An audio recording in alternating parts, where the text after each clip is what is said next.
Bien, donc bonjour à tous et à toutes. Donc on se retrouve aujourd'hui non pas pour une nouvelle chronique littéraire, même si la vidéo est déjà enregistrée et que je vais la publier, j'aurais dû la publier aujourd'hui, mais je vais prendre 1 ou 2 jours de plus avant de la diffuser, pour la bonne et simple raison que j'ai été rattrapé par l'actualité littéraire, avec la découverte stupéfait, en début de semaine, de la nomination à l'Académie Goncourt de Christine Angot.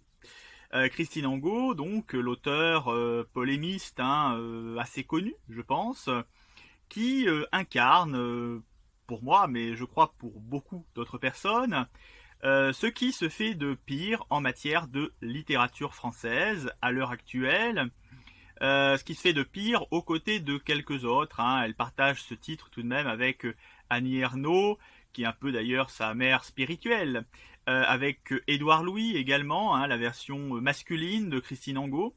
Bref, avec quelques auteurs comme cela qui, d'une part, n'arrivent pas à écrire, à se projeter dans la vie d'un autre, à écrire sur autre chose que leur propre petite vie, petite existence, qui n'est certainement pas celle d'Indiana Jones et ne présente que très peu de péripéties intéressantes, et d'autre part sont incapables d'avoir un vrai style. Ce sont quand même des personnalités littéraires, je mets cela bien sûr entre guillemets, qui ont été capables de faire avaler des couleuvres à un certain nombre de critiques littéraires en faisant croire que l'écriture plate est un style. Non, l'écriture plate n'est pas un style. L'écriture plate, c'est précisément le manque de style. Alors vous me direz, le manque de style, c'est peut-être un style à part entière. Mais en réalité, l'écriture plate, c'est ce que Madame Michu emploie quand elle écrit sa liste de courses. Et ça n'a aucun style. Et ça n'a pas plus de style parce que c'est Madame Angot qui l'écrit que Madame Michu. Voyez-vous, donc c'est quand même assez fort de café de voir des auteurs comme cela qui ont réussi à passer pour des génies parce qu'ils ont tout simplement une écriture sans relief, une écriture aussi plate que les plaines de Hollande. Et c'est tout à fait triste de voir que l'Académie Goncourt, qui est en déclin quand même depuis pas mal de temps maintenant, avec parfois d'ailleurs des prix qui sont assez stupéfiants de nullité. Et c'est assez étonnant effectivement de voir que l'Académie Goncourt poursuit sa décadence au point de nommer Madame Angot à la place de Patrick Rambaud, qui se retire donc de l'Académie Goncourt pour des raisons de santé. Donc voilà, c'est très clairement une nomination sur la parité, pourrait-on dire. C'est peut-être aussi une nomination au copinage. On sait que Madame Angot est assez fournie, un carnet d'adresses assez fourni, en bonne relation, en bonne adresse. Tant mieux pour elle, ma foi, mais malheureusement pour la littérature. Alors, j'ai posté sur les réseaux sociaux une page d'un livre de Christine Angot, une page que je poste régulièrement à chaque fois qu'il est question de Christine Angot et de ses exploits, de ses nominations à outrance, des prix littéraires qu'elle reçoit, parce qu'elle est largement encensée par la critique. On se demande d'ailleurs pourquoi est-ce que la critique, effectivement, encense de la sorte Madame Angot, lorsque le public, de manière large et presque unanime, déplore qu'elle prenne la plume, quoi. C'est assez fou de voir un tel décalage. Peut-être que la critique se fait acheter, je ne sais pas. Il y a une raison là-dessous, mais c'est certainement pas, en tout cas, par son talent qu'elle brille dans la critique germanopratine. Mais en tout état de cause, j'ai posté une page sur les réseaux sociaux d'un de ses livres qui est un tournant de la vie. Alors certes, unanimement considéré comme son pire, mais qui reflète quand même assez bien son style, revendiqué. Une écriture plate, sans relief, sans personnalité, un truc véritablement indigent. Et c'est ce qu'elle revendique. Elle revendique l'indigence comme un style artistique, et les critiques littéraires se pâment devant cette indigence revendiquée. Bon, ma foi, voilà, c'est notre époque, je crois, l'époque de l'indigence portée au nu, pas uniquement d'ailleurs dans la littérature. N'oublions pas que l'art de nos jours sert à se vider la tête et non plus à la remplir. C'est quand même très dommageable, mais Christine Angot est bien dans son époque, ça c'est sûr. Alors, j'ai posté cette page qui a été largement relayée, et il y a quelques avocats de Christine Angot qui sont quand même sortis du bois pour monter au créneau et dire mais quand même c'est injuste de juger Christine Angot sur une page comme ça prise au hasard de ses écrits. Pas totalement, parce que quand même cette page est tellement indigente que il y a un manque de conscience professionnelle de l'auteur à la placer dans un de ses livres et de vendre cela, hein, faut quand même le dire. Ce serait gratuit à la limite, ce serait pas trop problématique, mais c'est payant et quand même faire payer des gens pour ça, c'est beaucoup. Et par ailleurs, c'est une page qui reflète quand même assez bien le style de Angot, hein, véritablement. On peut pas dire que je l'ai choisi délibérément, voilà, comme une page qui ne serait pas représentative. Non, non, vraiment, c'est très représentatif. C'est très représentatif aussi de son goût pour le dialogue, puisque ces livres sont quasi unilatéralement composés de dialogues, en tout cas un certain nombre. Voilà, j'ai posté cette page symptomatique, plus que symbolique, symptomatique de l'écriture de Angot. Et donc certaines personnes me l'ont reproché, voilà, m'ont trouvé ça injuste et m'ont dit, mais écoutez, là l'auteur qu'on connaît pas d'ailleurs, eh bien, ce serait peut-être bien de voir de mettre une de vos pages. On aimerait bien voir une de vos pages pour voir ce que ça donne, quoi. Écoutez, je me suis dit, ouais, pourquoi pas. Alors ces personnes-là, je leur ai proposé quand même d'acheter un de mes livres, voilà, et puis de poster la page en question. Mais bon, vous voyez, ils sont a priori pas très riches, je ne sais pas, même si mes livres ne coûtent pas une fortune en numérique quand même. Mais bon, voilà, ils m'ont proposé de poster une page d'un de mes livres. Et je me suis dit, eh bien, tentons l'aventure, tentons la comparaison avec Madame Angot. Et donc, j'ai fait les choses de façon tout à fait honnête, hein. J'ai choisi effectivement une page d'un de mes livres. Alors, c'est pas moi qui l'ai choisi, en fait, j'ai tiré au hasard, hein. Vous voyez, j'ai d'abord tiré le titre du livre. Donc, c'est tombé sur La Petite Dame Sens, qui est mon recueil de nouvelles. Ensuite, j'ai tiré bien la centaine, hein, dans lequel je devais piocher la page, donc c'est tombé entre la page 200 et la page 300. Ensuite, dans les dizaines, hein, donc c'est tombé entre la page 230 et 240. Et finalement, j'ai tiré l'unité et c'est tombé sur la page 233. Donc je vais lire la page 233 de La Petite Dame Sens. Donc un recueil de nouvelles, donc ce sera bien sûr une page, la page d'une des nouvelles, hein, c'est pas un roman. Mais bon, vous pourrez quand même faire la comparaison.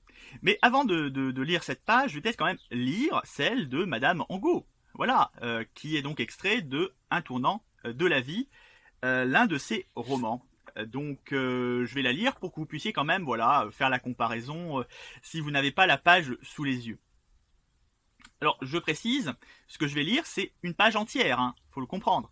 Il n'y a pas, voilà, je ne vais pas supprimer des passages, hein, c'est vraiment la page entière. Et vous allez voir que c'est minimaliste, hein. C'est un dialogue. Oui. Allô? Allô? Allô? Vincent? C'est qui? C'est moi. C'est toi? Oui, c'est moi. C'est toi, Vincent? Oui, c'est moi. C'était magnifique tout à l'heure. T'étais là? Alex t'avait pas dit? Non, je savais pas. C'était beau, j'ai pleuré, j'étais ému. C'est vrai? T'es où? Dans un café avec une amie. Viens! T'es sûr? Viens, je te dis. Alex m'a dit de ne pas venir. Alex, il va aller te chercher. Où t'es exactement? Je suis dans un café à 100 mètres. Explique-lui où tu es, je te le repasse. Voilà. Un tournant de la vie, Christine Angot, membre de l'Académie Goncourt, hein, multi-récompensée par les lettres françaises. Bon. Voilà. Si vous aimez le minimalisme, c'est du carré blanc sur fond blanc, quoi, littéraire. C'est voilà. Bon. Christine Angot. Maintenant, on va passer à La Petite Dame Sens, hein. Donc voilà, La Petite Dame Sens, vous voyez, c'est la couverture, hein. Notez qu'il y a le bandeau épreuve, hein, puisque c'est mon exemplaire épreuve, donc pas celui qui est à vendre, hein, mais vous le retrouverez en vente sans le bandeau, pour ainsi dire, hein. Donc tout beau, tout propre, quoi. Alors, je vais lire une page, hein, encore une fois, mais évidemment je vais déborder légèrement pour commencer quand même au début d'une phrase cohérente, hein, pour que ce soit pas, voilà, puisque évidemment la page ne commence pas sur une phrase et puis ne se termine pas par un point, hein. Donc ça sera un petit peu plus long peut-être, mais bon, malgré tout, c'est équivalent, voilà. Je commence.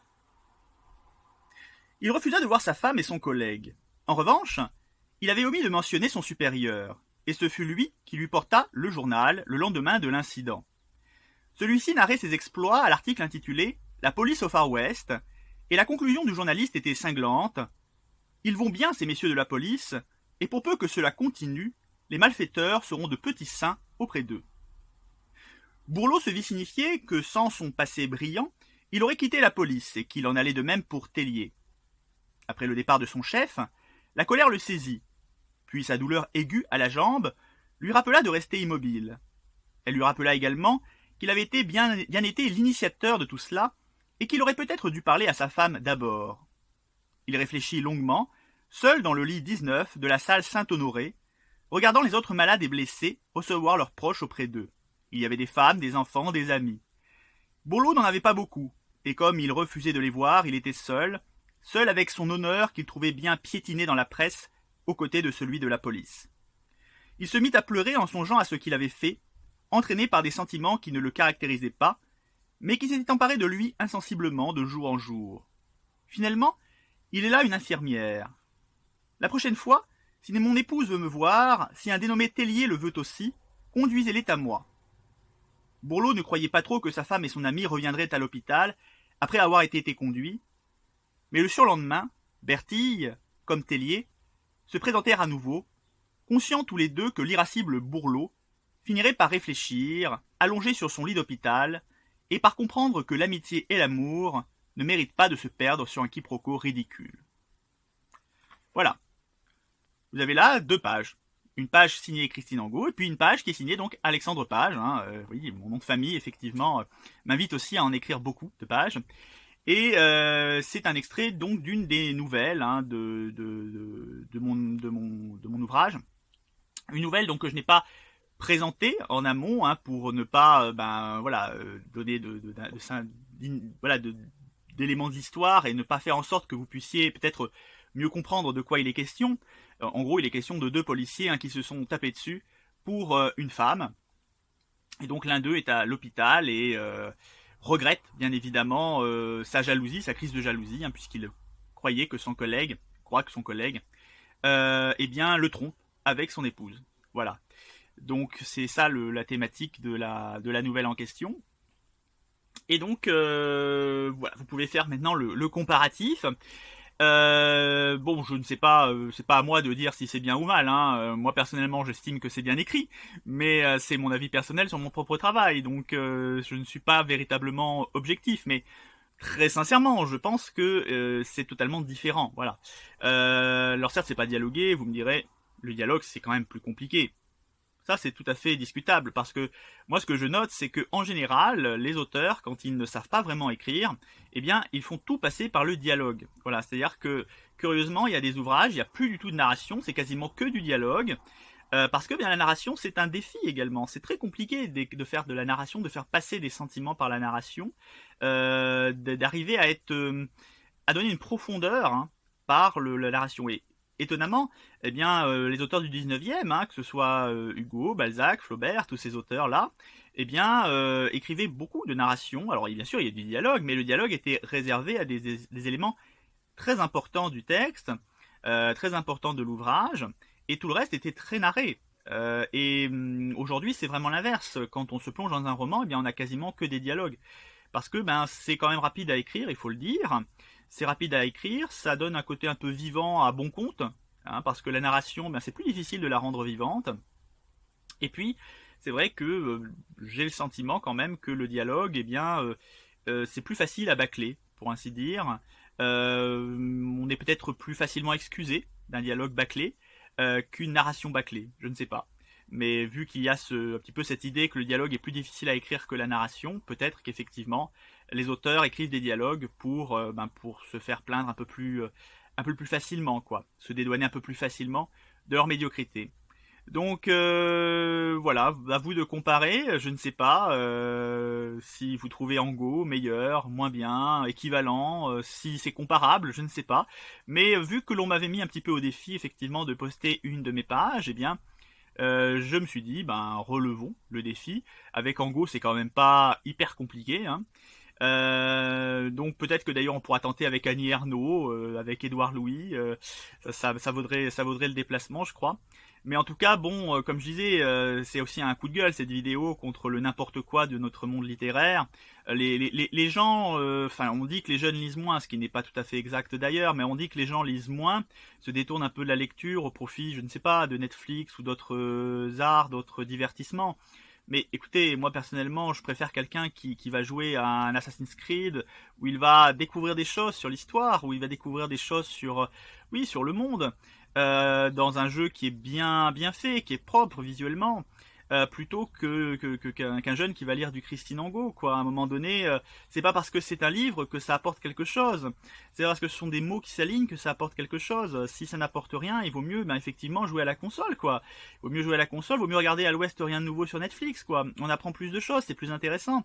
Et moi, personnellement, effectivement, je peux comprendre que la lecture aujourd'hui soit à la peine, que la littérature soit à la peine, parce que bah, malheureusement, elle a un gros train de retard, quoi. Elle est en train de prendre un gros train de retard par rapport à d'autres arts qui restent plus qualitatifs. Mais ça vaut pour le cinéma aussi, hein. Le cinéma perd du terrain également. Mais il faut pas se leurrer, c'est aussi parce qu'il y a beaucoup de médiocrité aujourd'hui dans le cinéma, beaucoup de films nuls qui sortent, des films comme ben, Ant-Man Quantumania quand même, c'est du lourd, Astérix et Obélix, et l'Empire du Milieu, des choses comme ça, des gros blockbusters qui sont censés attirer les foules. Alors c'est vrai qu'ils attirent relativement les foules par rapport à des films confidentiels, mais enfin quand on se dit qu'on investit des dizaines et des dizaines de millions d'euros dans ces bouses infâmes, ça fait quand même pitié, quoi. Donc à un moment donné, va falloir se remettre en question, les amis, et puis proposer des choses tout simplement qualitatives. Et c'est vrai que ça fait pitié de voir Rango à l'Académie Goncourt. Pour moi, ça démontre le déclin littéraire, très clairement. Voilà. Donc c'était un petit coup de gueule hein, que je voulais partager.